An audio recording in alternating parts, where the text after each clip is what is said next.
Welcome everyone to the Adversity to Advantage podcast. I've been trying to arrange this guest for a little while. He is an author, he's a data analyst, but he's written several books and does lots of speaking on the topics of Aspergers and autism. So it's really exciting to have Michael Barton on the show. Welcome to the show. Hi. Thanks for being here. Now I know we're all in sort of at the isolation setup. We're still sitting in COVID-19. The new normal, I think, is what it is. And it's great to hear that you're still working and able to do things from home. Give us a little sense of why you're passionate about the topic and your books and what you speak on. Right. So my story on autism, well, goes back pretty much for my entire life. Like, well, people are born autistic and they are autistic for their entire lives. So obviously started at a very young age. So I'll just give a summary of my story. So I was non-verbal until I was nearly 3 years old. Age 2, I received the diagnosis of PDD-NOS, which means, you don't have to remember this, but it means pervasive developmental disorder not otherwise specified. Oh, so you're an anomaly. Yeah. Essentially, yeah. It basically means that as a child, I wasn't developing in a typical fashion and I needed support, but they didn't know exactly what. So obviously I started off my education in a special unit. As I said, that's because I was non-verbal until I was 3 years old, and then went to a primary school, like on the unit of a primary school, and then went into a mainstream class, but still with support. It was at age 7 that I received my current diagnosis of high-functioning autism. And I was, as I said, in mainstream school, but receiving one-to-one support for, it was 8 hours a week. And obviously continued my education in that way. Obviously, as I got older, my abilities were increasing faster at the rate which the education system goes, so which did mean I was able to still attain good grades, especially in the subjects I was good at, like maths and the sciences, while still requiring help in subjects like English, which are seen as essential. But I mean, I just wasn't very interested in English when I was a child because, like, I mean, I am native English, I could speak it and write it fluently. I just didn't really see the point in learning about it, even though it was essential, which caused me a lot of stress at school. But I got through the education system, obviously writing about my experiences of being autistic. I mean, when I first received a statement of education, which basically means that it's a legal document saying, like, I need to have support at school, like it's an obligation for the school to support me. I was the first person in my primary school and my secondary school to receive a statement of education, which in a way was good because it meant that the support that I got was tailored to me. They didn't have much experience of other autistic students, but also because they didn't have any experience, like they had to learn everything from scratch. And can I just ask you, obviously continued. Can I just ask you a question before you go forward? Do you have siblings? Like, do you remember what your parents' experience was of needing to maybe adjust to a nonverbal child, and or maybe they've told you since? The adjustments of me being non-verbal, I mean, I was probably too young to remember exactly the adjustments they needed, but the thing that they did and what I would suggest is to just take everything day by day and to just look on the bright side of life, look at the things I can do, encourage the skills that I have, while at the same time working on my weaknesses. Because autism is defined by what a person cannot do. So there's a very negative stigma surrounding autism, which is merited in a sense. But my main focus is to say to people, we have talents and abilities as well. You need to look on the bright side of life and look at what we can do as well. And I mean, that was what my parents were pushing for me, because they could tell that I did have skills and abilities which superseded that of neurotypical or normal people. And obviously, coming from a family with a scientific background, they encouraged my very logical and analytical and scientific way of thinking, which has led to me getting good grades in the sciences and maths at school and getting a degree in physics. And I've now worked as a data analyst for the past 5 years, which, I mean, just having a full-time job alone puts me in the top 16% of the autistic adult population. Absolutely. So you have this beautiful mindset around looking at the positives and the like nurturing what's great, and you've also seen the stigma that can surround um, people who might have a diagnosis of some kind. Mm. But did you always feel that way? It usually is a bit of a journey, right? That we get to this sort of perspective. Were there times where you found it really frustrating? You're describing being in school where you have a statement which was great, but also the school perhaps didn't have the skills or the understanding of how to support you. Was there sort of a frustrating bit in between? There were certainly clashes when it came to, like, I mean, being autistic, I have a more binary way of thinking, like, I love doing this is great, or I don't want to do it at all. So obviously, when it came to doing subjects like English, which I'm forced to do, I was unhappy with that, Sure. obviously. It didn't make But sense. Why do I have to do this? Yeah. exactly, I am English, I can speak it and write it fluently. Why do I need to read books and understand comprehension and understand what other people are trying to imply from books, which I found very difficult Of course. as a child. Obviously, as I've got older and have become more mature, I have been taught to appreciate what other people think. I mean, as I said, it's just something that you have to learn as you go through life. Many people take for granted that other people think in a similar way to themselves, but that's something that I've had to learn, because with autistic people, social skills have to be explicitly taught, which made up a lot of my support when I was a young child. But as an adult, this means that social skills is a hard skill, like learning to code, for example, is something that you have to practice, and it takes 10,000 hours, they say, to master a skill.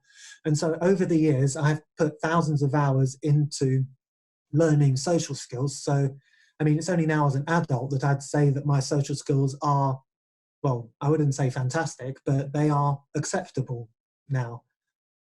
And so you kind of had to learn the hard way in a way. Mm, To you say we almost take it for granted. So I've got two kids. I take it for mm, granted that they will socialize in their school setting, that mm. they will do their subjects, and that the social component will happen in the school playground and through team sports and things like that. But you're saying for you, there really needs to be some clear steps and guidance and practice and support as you develop that skill more consciously, maybe? Absolutely, 100%. As I said, like, the main reason it's difficult, I mean, most people get explicitly taught maths, for example, so it's understandable if people struggle with maths. But with social skills, it's something people are expected to pick up and skills that you take for granted. Yeah. But being autistic means that I have to be explicitly taught these skills, and some people actually find it quite hard to break down, like, oh, this is just what we expect you to do. Some people find it quite hard to break down why we have these specific social customs. I mean, from a very young age, eye contact is something that has been very much drilled into me. Like, you're supposed to look at the other person when speaking to them, even though this isn't a wide, globally recognized trait. I mean, That's true. there are some cultures in which eye contact is actually seen as offensive, or you're not supposed to make eye contact for prolonged periods of time. So it's things like that which, from an early age, autistic children find difficult, but most other people take for granted. But as I said, with the support that I received at school and the fact that obviously, I mean, I still have some motivation to socialize, I still want to make friends, I want to be able to interact with other people. I just didn't have the tools as a child to be able to do that. And it's only through the support that I received at school, and obviously putting in the thousands of hours of practice, that I now have an acceptable level of social skills as an adult. Did you ever feel like many teenagers do in general, but did you, and for you it might have been exaggerated, like an anger or a frustration about not fitting in or being ostracized from groups perhaps, or being different? Or is it just that you were always that way, so you never looked at it in those terms? I think you could argue it both ways. Like, obviously, I still wanted to have friends, to be part of some form of group. Hmm. But on the other hand, I mean, I've always been quite an independent person. So I was socially, I liked a bit of everything at school, like socializing with one group and another group, and maybe a couple of groups, just kind of going in and out, testing the waters for each of them. I've never really seen myself being part of one clique. so to speak. I've almost, as I said, as I've got older throughout my teenage years, I was quite experimentative. But when it comes to socializing, I do like to be in control. As I said, with unfamiliar situations, everybody likes to have some form of control. Yeah, yeah, yeah. And obviously, as I said, as a teenager, like my social skills were below par. I mean, being a teenager is difficult for anybody. Yes. So navigating the social world as an autistic person was that much harder still for me. What about, if you don't mind me asking, what about dating and like partying and things that teenagers and young adults kind of get involved in? How was that for you, talking about socializing?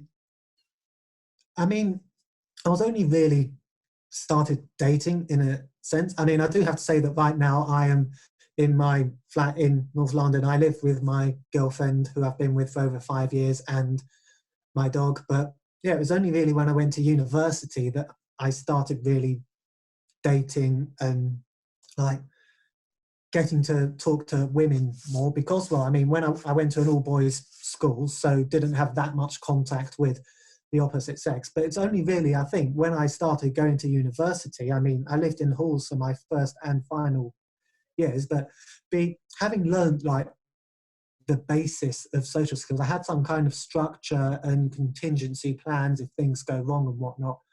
So I had some understanding of social skills as a whole by the time I went to university. It was only really by being immersed the entire time around other people, of course, while having the safe space of my own room, that I really honed my social skills because, as I said, I had that base and was just able to practice them a lot while having the security. But there's just so much opportunity to meet lots of other different people. That's when I thought I really got to grips with social skills as a whole. And as I said, as you do as a young adult, go to partying and dating and other such things. Yeah, yeah, and I guess it's practice for all of us, isn't it? And then for you, it just has an added layer. Random question, but have you seen the show Atypical on Netflix? No, I haven't. Have you not? Oh, I wanted to see if how true to life it was. So he's got a diagnosis as well, and he's going through his social life. And I wonder if the media actually depicts somebody with high functioning autism or Asperger's in a fair light. What do you think in general? Do you feel like your story and who you are is represented fairly in the media?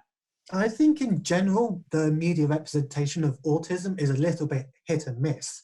Yeah. And part of the reason behind this is because autism is such a complex condition. It can affect two different people in very different ways and portray itself very differently, that it's difficult to just put that into one portrayal. Let's take, I don't know, Sheldon Cooper as an example from the Big Bang Theory. Many people suggest that he is autistic, even though that plays into the autistic stereotype of being like very focused, scientific, white and male.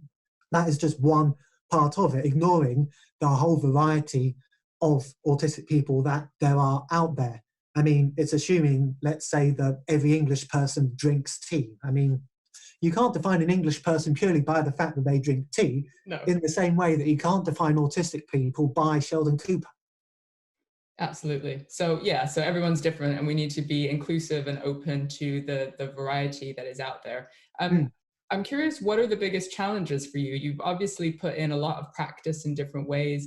We were talking before we went on air about the impact of COVID-19 and isolation. You mentioned something about routines. And I wonder if the keeping to a routine is part of this, maybe safety net or challenge, or if there's other challenges that you face still now on a day-to-day basis.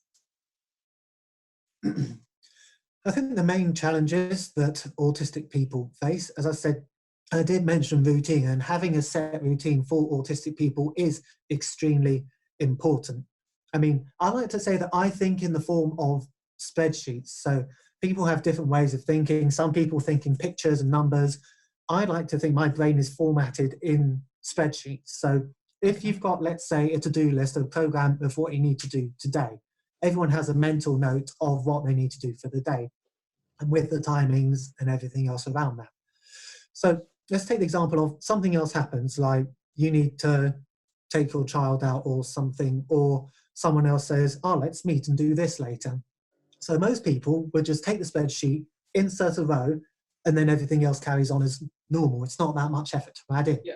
But the way my mind works, and I think other autistic people will be able to relate as well, if something else gets added in, everything else gets thrown out of whack. It's as if you have to delete the entire sheet and then rewrite it all again with this extra thing added. And that obviously takes a lot more mental capacity to do.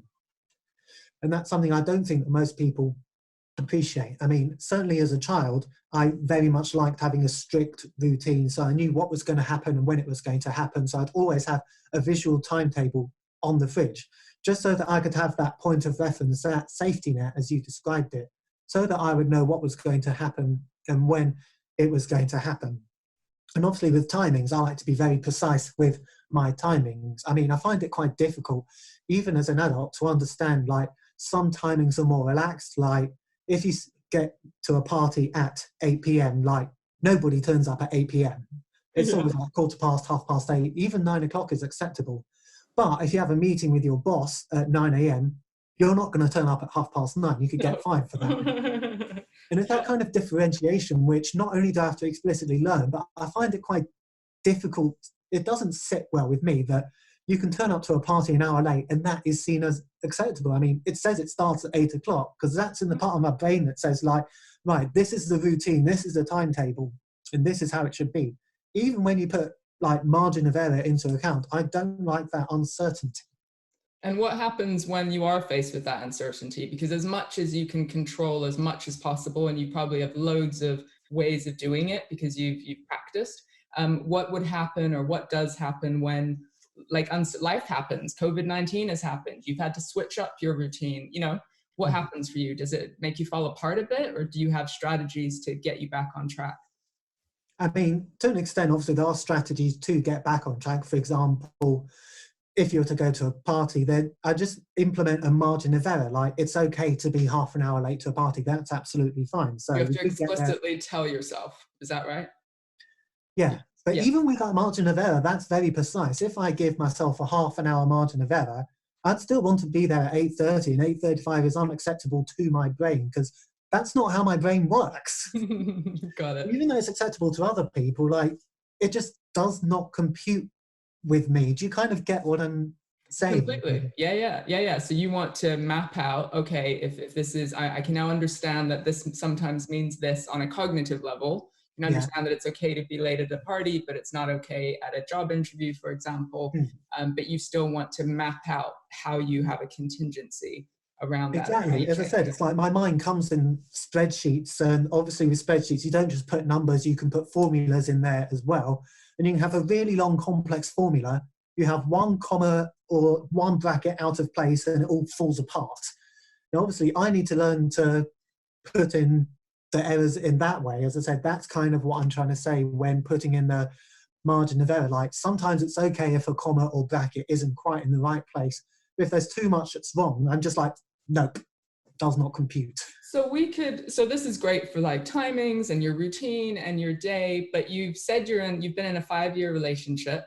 And I know that relationships can be messy. There can be uncertainty. Dating can have lots of, underlying messages that aren't explicit. There's emotions are involved. So we mean one thing, but actually we're afraid of being hurt. So we say something else, all of that stuff. How do you navigate the emotional range of relationships? How do I navigate the emotional range of relationships? I mean, I'm trying to answer that for myself as a normal or atypical. I was going to say, like, that's not an easy question for anyone to answer. No. I think the best way to approach, as I said, any kind of dating or relationships or friendships or any kind of interaction with other people, in a sense, is to be quite upfront about some things. Like, some things, once you have, like, a baseline, a safety net, things that you know are going to be a certain no matter what, once you've got that baseline or get out of jail free card, that's fine. But there's always an element of being outside your comfort zone, which you need to take into account as well. And I feel that provided you've got the certainty of a number of things, and there are enough things that you can control, you can then take steps outside of the comfort zone to expand your comfort zone. It's just the difference with autistic people is that we don't fully understand exactly what our comfort zone is a lot of the time. And being thrown into a social situation in which dating, as we've already mentioned, can be difficult for anybody, let alone autistic people. Yes. A new completely social context, which we're not familiar with. We don't know what we can control, what our safety net is. So if we can't control the things we want to be able to control, it's going to be very difficult for us to take steps outside of it and try to process the uncertainties. Absolutely, yeah. So it's navigating a lot. So obviously you've had a lot to manage, learn, practice, understand about yourself. You've ended up doing a degree and are in that top percent of people that are working full time. You found a successful life.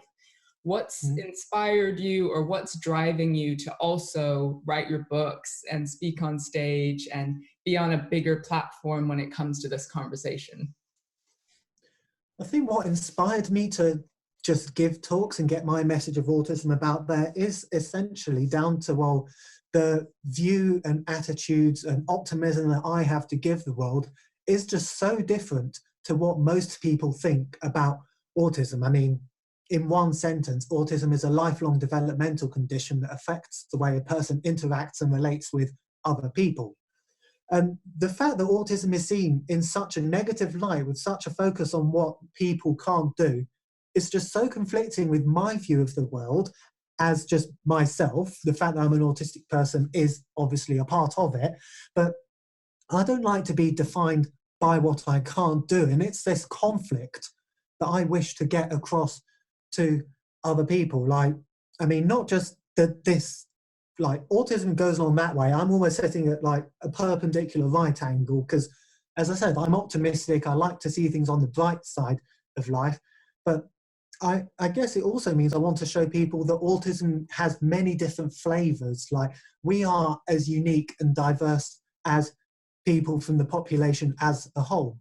And I guess in a sense, I've always been good at presenting and writing articles and giving talks because, as I said, I've got a different cognitive framework to that of most of the rest of the population. I mean, even as a teenager, I was writing a one-page article from our local Autistic Trust newsletter, and I gave my first talk at the age of 18, which was almost 10 years ago now.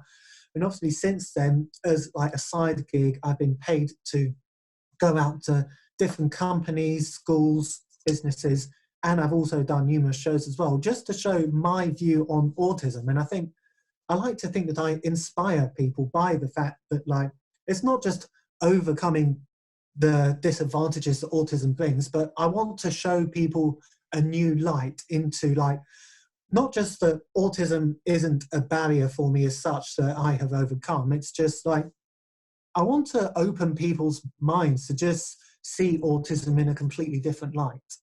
I love that. And so you are the author of several books, and you're the kid who hated English and hated that subject. So I'm curious how you overcame that to get your message out. I mean, you'd say it's quite ironic in the sense that I didn't like English at school, even though I wrote a book. But books essentially are just a form of communication. I mean, I'll talk about my first book entitled It's Raining Cats and Dogs. So when I went into junior school, one of the things I found difficult was idioms or expressions where people would say things that, when taken literally, make absolutely no sense. Yes. Because autistic people have a very literal way of thinking. So the way that my support assistant helped me to overcome this was, we'd have an exercise book in which I'd write down the confusing phrase or expression. I'd draw a picture of the first thing that came to my mind, and then my support assistant would write what the expression really meant below. So, for example, you have the expression, pull your socks up. And then I draw a picture of someone pulling their socks up. And then what it really means is just get on with it or hurry up. Yes. So having this link meant that I could just be like, well, this expression means that, that means that. And I could learn that pretty quickly, obviously with a picture to help. So not only did it help me to understand the eccentricities of the English language, but it also meant that teachers, family and friends alike could understand how the autistic mind works. So it was a very powerful tool, not just for me, but for everybody else around me to help understand how I think. And it's the power of just a simple exercise book, which was the main motivation to get that message out to a wider audience. Hence, It's Raining Cats and Dogs was initially published. It's such a good book title. It makes so much sense. Oh, does it really? Well, it does to me. It does to the outside for us that, as you said, some of us assume that everyone must think the way we do. And that's a powerful message within the autism world and understanding people with that are on the spectrum, but also in general. This is a world where there's lots of conflict. And we want to actually think that even people who don't have that sort of, we talk a lot about mental health issues on this show, and thinking that one person's experience of depression might be different than somebody else's experience. And that actually we can't just lump people into this one kind of label rather than thinking of the nuances of their own experience. So before I ask my final question, just to get some advice from you, where can people find you if they're interested in your books or speaking or to get in touch? Well, I've got my own website, michaelbarton.org.uk. They can find more about me and the talks that I do, and you can contact me through there. I'm also online, Twitter and LinkedIn, and also my books, It's Raining Cats and Dogs and A Different Kettle of Fish. You can buy them and leave 5-star reviews if you can on Amazon. Excellent. We'll add all of that into the show notes. So finally, I know you've been living with a diagnosis since you were 7, but of course experiencing the world for your whole life in this way. What advice might you give to your younger self or a kid who's just getting a diagnosis? Because some people don't get diagnosed till much later, depending on where they are kind of on the spectrum. And it might feel really overwhelming and really sad and really like, oh my God, I'm different. How am I going to do this? That negative image that you talk about. What advice would you give to that person to sort of follow you as a bit of a role model?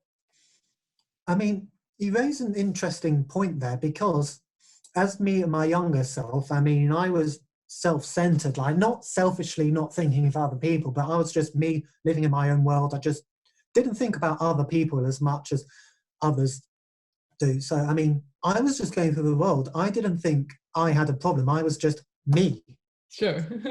So it was actually the main problem sat with like other people trying to get me to fit into a world with which I wasn't compatible as a child. So it was other people and the fixed education system.